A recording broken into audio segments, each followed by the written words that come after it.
आज हम बात करेंगे एक बहुत ही आम लेकिन बहुत महत्वपूर्ण लक्षण के बारे में, इडिमा यानी पैरों की सूजन, पैरों का फूल जाना।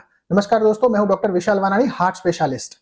याद रखिए, पैरों में आने वाली सूजन अपने आप में कोई बीमारी नहीं होती है, ये एक संकेत होती है कि शरीर के अंदर कुछ गड़बड़ चल रही है। इडिमा होता क्या है? जब हम हमारे पैर, टखने या पैर की उंगलियों के पास अधिक मात्रा में पानी जमा हो जाता है तो उस स्वेलिंग को हम इडिमा कहते हैं। अगर आप पैर दबाते हैं तो वहां एक गड्ढा रह जाता है, यह पिटिंग एडिमा कहलाता है। यह साफ संकेत है कि शरीर में पानी रुक रहा है जो पैरों में जमा हो रहा है। एडिमा होता क्या है? पहला, हार्ट की वजह से यानी कार्डियक एडिमा। जब हार्ट कमजोर पड़ जाता है, वाल की बीमारी होती है या हार्ट की कोई नसों में दिक्कत होती है तो खून पीछे की ओर जमने लगता है और पानी टिश्यूज में रुकने लगता है। इससे पैरों में सूजन आ जाती है। हार्ट स्लो पड़ता है तो धीरे धीरे सूजन बढ़ती जाती है। दूसरा, किडनी के कारण यानी कि रीनल एडिमा। किडनी शरीर से अतिरिक्त पानी और नमक को बाहर निकालती है पेशाब के जरिए। अगर किडनी कमजोर हो जाए तो पानी शरीर में रुकना शुरू हो जाता है।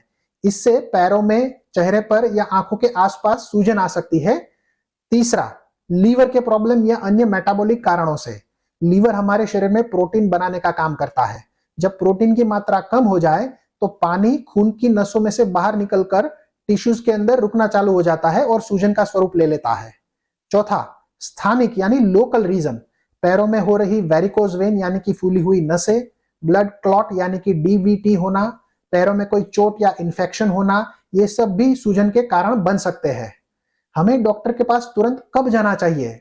अगर पैरों में होने वाली सूजन या हाथ पैर की सूजन नई हो, रोज बढ़ रही हो, साथ में सांस की तकलीफ हो या सिर्फ एक पैर में अचानक से आई हो तो तुरंत डॉक्टर का संपर्क करें। यह कभी कभी इमरजेंसी कंडीशन भी हो सकती है। डॉक्टर सूजन की जांच कैसे करते हैं? ये सूजन पिटिंग है या नॉन पिटिंग, पैरों के कितने भाग में है, एक पैर में है या दोनों में है, पैर के साथ पेट पर, हाथ, मुंह पर भी है या नहीं, ब्लड प्रेशर, वजन और हार्ट में क्या दिखता है वो, ब्लड टेस्ट में kidney, liver, thyroid, electrolytes, protein level, ये सब क्या आता है वो देखना है। यूरिन टेस्ट में प्रोटीन का लीक होना दिख रहा है कि नहीं वो देखना है।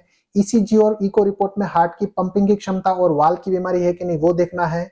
डॉपलर टेस्ट करके नसों में क्लॉट या वेरिकोज हुआ है कि नहीं वो देखना है। ये सब जांच करने से सूजन के कारण तक पहुंचा जा सकता है। सही इलाज तो तभी होगा जब उसका कारण हमें पता चले। तो ये इलाज होता कैसे है? इलाज के कारण अनुसार ट्रीटमेंट होती है। अगर हार्ट की कमजोरी है तो हार्ट की दवाइयां पेशाब बढ़ाने से या हार्ट के लिए कोई प्रोसीजर करने से ठीक हो सकता है। अगर किडनी की प्रॉब्लम है तो ब्लड प्रेशर कंट्रोल, डाइट, दवाइयां चलाने से उसमें रिजल्ट मिल सकता है। अगर लीवर की प्रॉब्लम है तो नमक कम करने से, प्रोटीन लेवल सुधार के उसे ठीक किया जा सकता है। अगर नसों में रोग है तो स्टॉकिंग्स, कसरत या वेरिकोज वेन की प्रोसीजर करके उसे ठीक किया जा सकता है। याद रखिए, सूजन यानी इडिमा, उसको दबाना इसका इलाज नहीं है, उसके कारण तक पहुंच के उसको ठीक करना ही असली इलाज है। इडिमा को अनदेखा करना खतरनाक क्यों हो सकता है? क्योंकि ये heart failure, kidney failure, liver damage, blood clot या इंफेक्शन का पहला संकेत हो सकता है। इसे अनदेखा करने से ये सब बीमारियां बढ़ के असाध्य बन सकती है और कभी कभी जानलेवा भी बन सकती है। इसलिए समय पर इलाज कभी कभी जिंदगी भी बचा सकता है। दोस्तों, सूजन भले ही छोटी लगे लेकिन यह शरीर का एक चेतावनी अलार्म है।